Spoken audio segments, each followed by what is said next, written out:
শ্রী কৃষ্ণায় নম স্তুতি স্তুত কৃষ্ণায় বাসুদেবায় দেবকী নন্দনায় চ নন্দ গোপ কুমারায় গোবিন্দায় নমো নমঃ নমঃ পঙ্কজ নাভায় নমঃ পঙ্কজ মালিনে নমঃ পঙ্কজ নেত্রায় নমস্তে পঙ্কজাঙ্ঘয়ে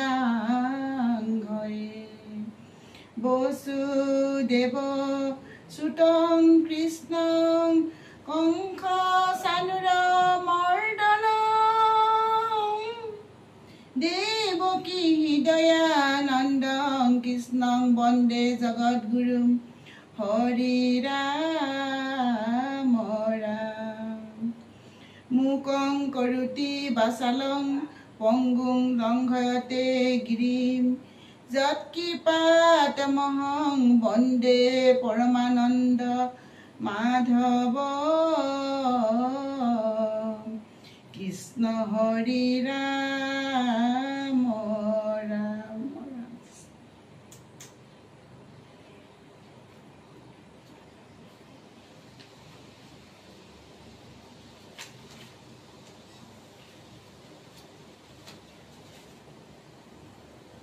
চতুৰ্বিংশতি অৱতাৰ চতুৰ্থ কীৰ্তন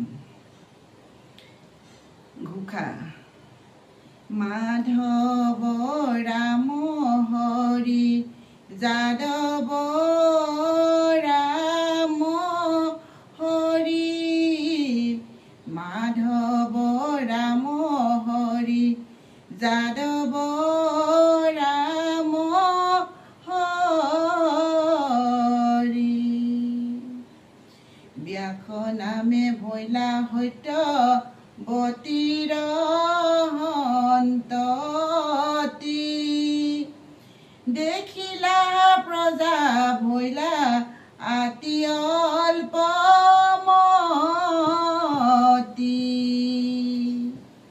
কৰিলা অনেক শাখা চাৰিও বেদৰ পুৰাণ ভাৰত শাস্ত্ৰ নিৰ্মিলা বিস্তৰ কৃষ্ণ ভাঙনি ঘোষা হে লক্ষ্মীপতি মাধৱ তুমিয়েই ৰাম তুমিয়েই হৰি হে যদুমণি যাদৱ তুমিয়েই ৰাম তুমিয়েই হৰি অৰ্থাৎ মাধৱ ৰাম হৰি যাদৱ ভগৱান কৃষ্ণৰ পৰম মংগল নাম পৰাশৰ ঔৰসত সত্যৱতীৰ গৰ্ভত ভগৱন্তই ব্যাস নাম লৈ অৱতাৰ হয় সমস্ত প্ৰজা অল্পমতি হোৱাত তেওঁ বেদৰ 4টি শাখা প্ৰণয়ন কৰাৰ বাবেও 4 বেদৰ বিভিন্ন শাখা পুৰাণসমূহ মহাভাৰত আৰু অন্যান্য শাস্ত্ৰ লিখি উলিয়ায় গজেন্দ্ৰক গিলে ঘূৰ গাহে বলে ধৰি তোমাত হৰণ লৈলা আৰ্তনাদ কৰি হুন্দে মেৰাই পদ্মগুট ওপৰ তুলি কৰিলা অনেক স্তুতি তাহি হৰি বুলি গ্ৰাহে গজেন্দ্ৰক গিলিবলৈ ধৰাত ব্ৰজেন্দ্ৰই আৰ্তনাদ কৰি ভগৱানৰ চৰণ কমলত শৰণ লোৱাৰ লগে লগে ভগৱন্তই ভকতক উদ্ধাৰ কৰিবলৈ আহিল সুৰেৰে পদুমৰ কলিটি ওপৰলৈ তুলি হৰিক উদ্ধাৰ কৰিবলৈ হৰিৰ শৰণাপন্ন হ'ল শুনি শীঘ্ৰে চৰি তুমি গৰুড়ৰ স্কন্ধে ভকতক ৰাখি বাক আহিলা পৰবন্ধে গৰুড়ৰ নামি তুমি পৰম বিক্ৰমে খুন্দে হৰি তৰতু নীলাগাহে হমে। গজেন্দ্ৰৰ ভক্তিত তুষ্ট হৈ ভকতক ৰক্ষা কৰিবলৈ গৰুৰ স্কন্ধত উঠি হৰিয়ে ততাতৈয়াকৈ উপবিষ্ট হ'ল আৰু গৰুড়ৰ স্কন্ধৰ পৰা নামি প্ৰবল পৰাক্ৰমেৰে সুৰত ধৰি সদৰ পাৰলৈ তুলিলে।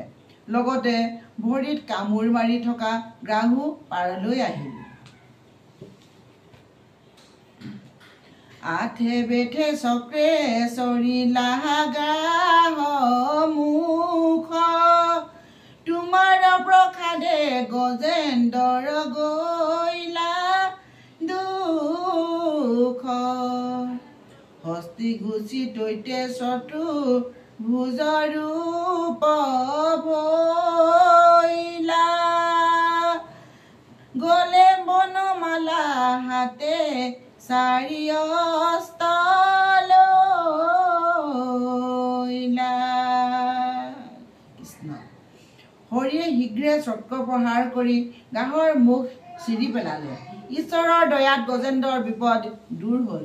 হঠাতে হস্তীৰ ৰূপ নাইকিয়া হৈ চতুৰ্ভুজ ৰূপ ধাৰণ কৰিলে আৰু তেওঁৰ ডিঙিত বনমালা জিলিকি উঠিল আৰু চাৰি হাতত চাৰি অস্ত্ৰ প্ৰকাশ পালে। কৃষ্ণ।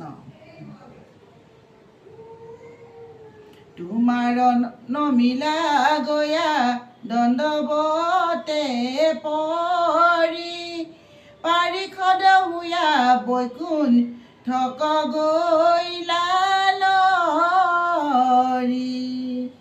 তজু পৰখনে গাহে সাপক নিস্তৰি বিমানে স্বৰ্গক গৈলা দিব্য ৰূপ ধৰি।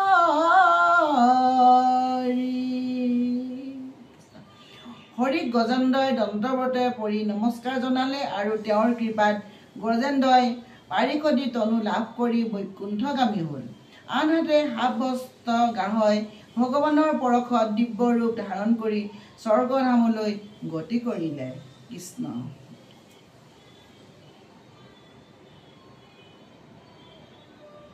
হয়গ্ৰীৱ নামে আৰু ভৈলা অৱতাৰ তপ্ত সুবৰ্ণৰ বৰ্ণ হৰিৰ তোমাৰ সুন্দৰ হিতু নাহিকাৰ হন্তে বাজভৈনা চাৰি বেদ নিঃশ্বাসকাৰন্তে। বিষ্ণুৱে হয়গ্ৰীৱ হৰিদ্ৰৰ মূৰ্তি ধাৰণ কৰে। তেওঁ দেহৰ বৰণ তপ্ত সুবৰ্ণৰ দৰে। মধু আৰু কৈতৱ দত্তই অপহৰণ কৰা বেদ উদ্ধাৰ কৰিবলৈ যি বেদ তেওঁৰ সুন্দৰ নাহিকাৰ পৰা নিশ্বাসৰ লগত বাজ হৈছিল, দৈত্যদয়ক বধ কৰি বেদ উদ্ধাৰ কৰে হয়গ্ৰীৱ অৱতাৰত। কৃষ্ণ। সপত্নী মাতৃৰ বাক্যে বিদাৰিলা মন ধ্ৰুৱে আহি আৰাধিলা তোমাৰ চৰণ। তৈলোকৰ ওপৰেতা হাংক থৈলা থাপি গুধিকাৰ পুছ ভাগে দেখিও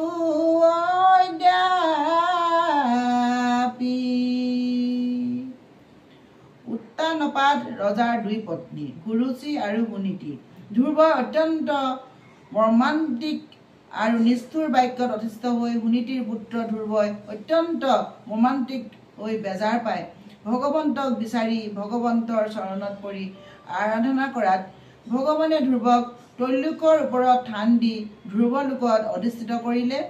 বৰ্তমানো গুধিকা নক্ষত্ৰৰ নেজৰ ফালে এই ধ্ৰুৱ নক্ষত্ৰ প্ৰত্যক্ষ কৰা যায়। কৃষ্ণ।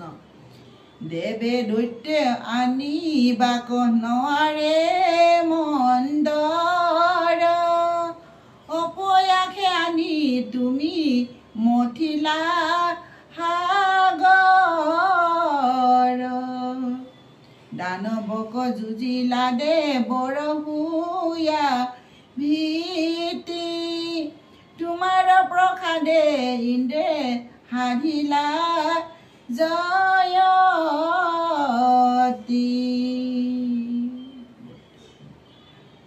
দেৱতাৰো দৈত্যই দাঙি আনিব নোৱাৰা মন্দৰগিৰিক কুৰ্ম অৱতাৰ ধৰি পিঠিত তুলি আনিলে আৰু সাগৰ মন্থন কৰিবলৈ সুবিধা কৰি দিলে।